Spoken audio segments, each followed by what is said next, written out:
happy Monday morning. It is May the 5th, Cinco de Mayo. If you celebrate that, I think a lot of us will take advantage of the day, even if we don't culturally celebrate it, but we will celebrate it. So anyhow, I hope all is well. I hope everyone had a great weekend. Welcome to the channel, HGW Community 72, which stands for Homegrown Wellness. And I am your FBA herbalist. And I thank you all for tuning in. I thank you all for tuning in on my live last night. And normally,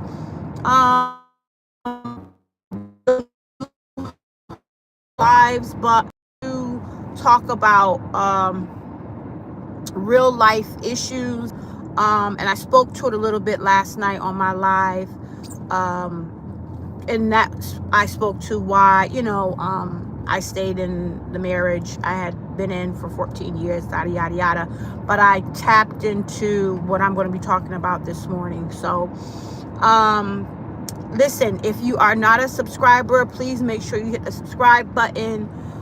Share this video. In this live, rather, I'm going to be talking about affordable home ownership versus fake or unaffordable struggling home ownership and lifestyle differences. So where do I want to start? So on my Facebook account, which is under my name, my Facebook account, I've been posting a lot about micro communities, tiny homes, mobile homes, affordable lifestyle home ownerships. And I am a single divorced woman with two beautiful children, and currently, and not just currently, but I've gone through real estate classes. I've taken real estate classes. And in today's society, on an average salary, so an average salary in the state of where I live, which is in Connecticut, the average salary for a man, I believe, is $62,000. And for a woman, it's $58,000.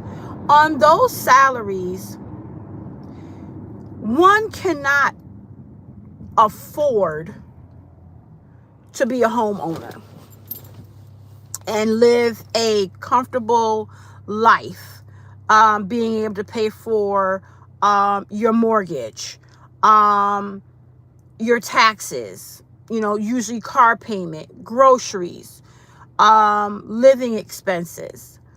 You just can't do it.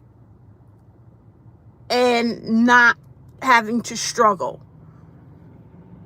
This is not our parents' day and time. I remember when I got older, after my parents divorced, and my mom literally would have me go make the mortgage payments. It was a company, it was called Beneficial, and I would go make the mortgage payments. Now we were raised, and now this is my parents' second home. Their first home was a duplex in a little county, Hartford, Connecticut. And then they bought our second home, which was in Bloomfield, Connecticut, where I grew up. And I remember going to make my mother's mortgage payments. I would take her to work. I would drop her off to work. My mom worked second shift all of my life at Pratt & Whitney. And so we grew up in a regular ranch, 3-bedroom, living room, dining room, nice backyard, front yard, garage, attached garage, and, middle class family.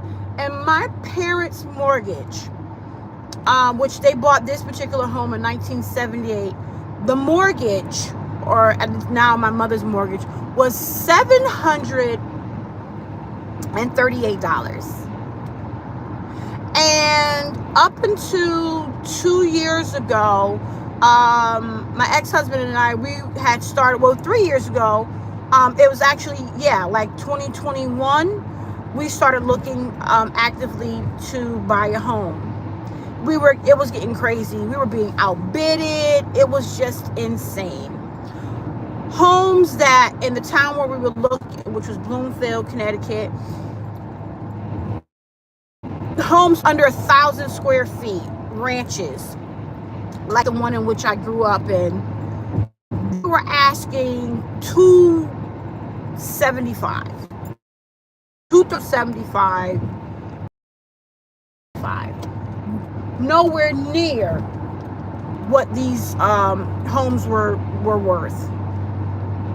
And could he and I afford it on both of our salaries? Yeah, we could. We could have, lived a very comfortable life. But living well is not having to struggle, not having to decide to pay the mortgage